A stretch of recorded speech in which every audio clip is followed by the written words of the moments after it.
حضرت موسیٰ علیہ السلام کی جو دعا ہے رب ارنی انظر الیک، دیکھیے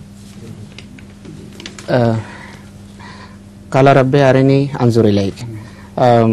کسی نے حضور کی خدمت میں یہ سوال بھیجا ہے ایک طالب علم نے کہ حضور یہ دعا جو ہے ہم عام جو مسلمان ہیں احمدی ہیں خدا تعالیٰ کو جسمانی معنوں میں نہ صحیح روحانی معنوں میں ہم دیکھنے کے لیے یہ دعا کر سکتے ہیں؟ روحانی معنوں میں کر سکتے ہیں، جسمانی معنوں میں تو کوئی اللہ کو نہیں دیکھ سکتا، لیکن روحانی معنوں میں ہو سکتا ہے کہ اس کی صفات کے ذریعے ہم اس کو دیکھ لیں.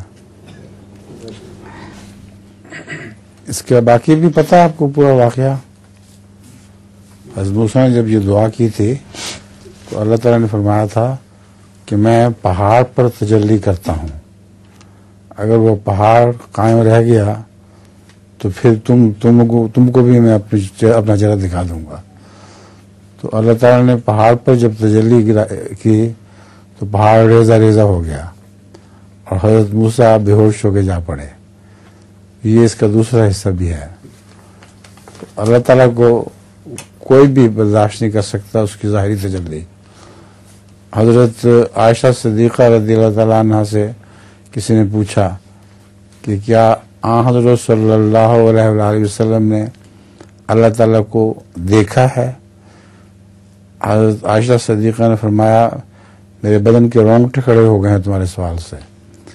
اللہ تعالیٰ کو کسی نے نہیں دیکھا مگر روحانی آنکھ سے. جو حضرت صلی اللہ علیہ وسلم کے معراج کا واقعہ ہے اس میں جو قرآن کریم کی آیت ہے وہ یہ ہے ما کذب الفؤاد ما رہا، دل نے جھوٹ نہیں بولا جو اس نے دیکھا. یعنی رسول اللہ صلی اللہ علیہ وسلم کی آنکھ سے نہیں دیکھا بلکہ دل کی آنکھ سے اللہ تعالیٰ کو دیکھا.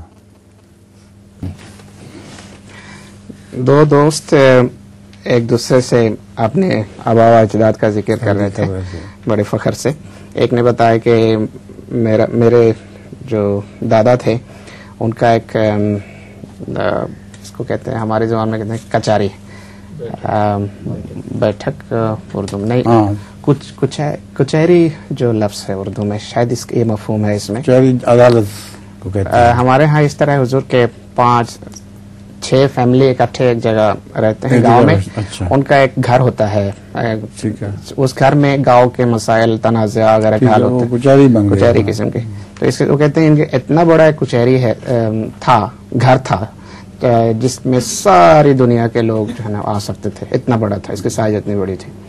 دوسرے نے بتایا کہ میرے جو دادا تھے ان کے پاس اتنا بڑا ایک بانس تھا کہ اگر اس کو کھڑا کر کے اس طرح ہلاتے تو آسمان سے بارش شروع ہو جاتی تھی.